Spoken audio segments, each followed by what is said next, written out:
देखिएगा, पदार्थ को तीन रूप में बांटा गया है। ठीक है, एक का नाम है तत्व, दूसरा का यौगिक और तीसरा का मिश्रण। बात समझ में आ रही है? ठीक है, मिश्रण तत्व, यौगिक और मिश्रण, यानी पदार्थ के कितने रूप दिखाए गए हैं? तत्व, यौगिक, तीन रूप। क्या क्या नाम है बाबू?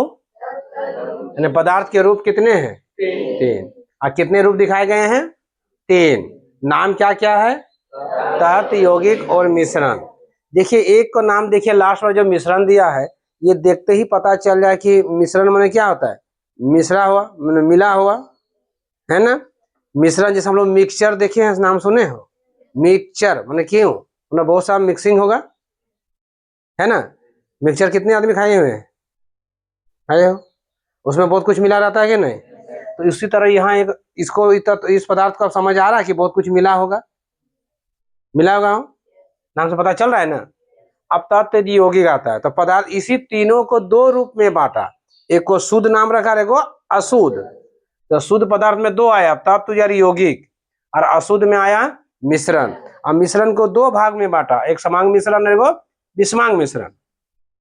ठीक है, समांग मिश्रण क्या है, विषमांग मिश्रण आगे हम लोग चलेंगे, लेकिन सबसे पहले हम यहाँ देख लेते हैं। शुद्ध पदार्थ समझ में आया है?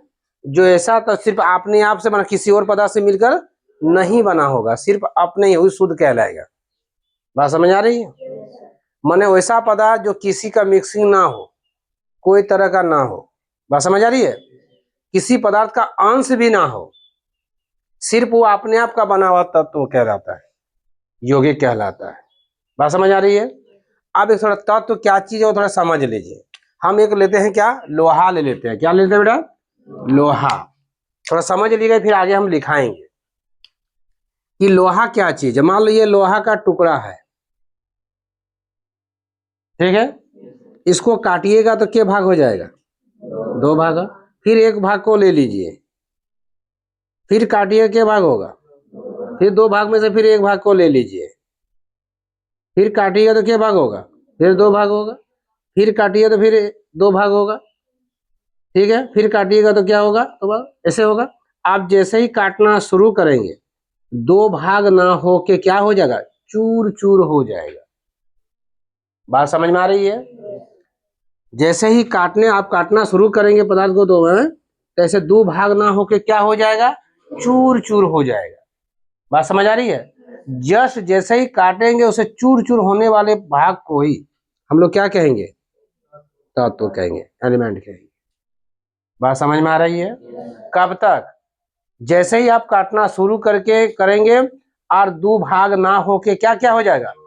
जस्ट उसी चूर होने से पहले वाले भाग को हम लोग क्या कहेंगे बेटा? तत्व का। बात समझ में यहाँ तक क्लियर आई? कब तक होगा इतना समझ में आ गए ना? किसी का कोई दिक्कत नहीं ना? माने जैसे आप काटेंगे, जैसे क्या हो जाएगा? वो चूर चूर हो जाएगा। जस्ट चूर चूर होने से पहले वाले भाग को हम लोग क्या कहेंगे? तत्व कहेंगे। यहाँ तक क्लियर है? क्लियर है? तो पदार्थ के कितने रूप है बेटा? तीन रूप। और तीन में तत्व, यौगिक और मिश्रण। हम इस पदार्थ को दो भाग में बांटे। अभी बोले शुद्ध पदार्थ है, अशुद्ध रखे, तो शुद्ध में आया तत्व और यौगिक आया। उसमें कुछ उदाहरण हम लिख दिए, एग्जाम्पल, जैसे हाइड्रोजन, ऑक्सीजन, तांबा, लोहा आदि, ये तत्व में आता है। जल, बालू, चीनी आदि। सर ये जल बालू कैसे मिक्स है? ये अशुद्ध शुद्ध कैसे हुआ? अशुद्ध हम आगे दिखाएंगे, अभी तो टैलेंट चल रहा है, पूरी फिर बाकी है। अशुद्ध में आइए, क्या है? मिश्रण। मिश्रण है, मिश्रण को दो भाग में, समांग मिश्रण और विषमांग। समांग मिश्रण में कौन है? वायु, जल और नमक का विलयन। और उसमें क्या है? कुआसा, कागज आदि में आता है। और भी हो सकता है, लेकिन यहाँ तक सबको क्लियर है? कोई डाउट नहीं है? तो सबसे पहले हम ये टेबल साहब को बता दिए हैं, सबसे पहले इसको नोट कर लीजिए, उसके बाद हम एक को आपको डिफरेंशिएशन के साथ बताते हैं। क्लियर है?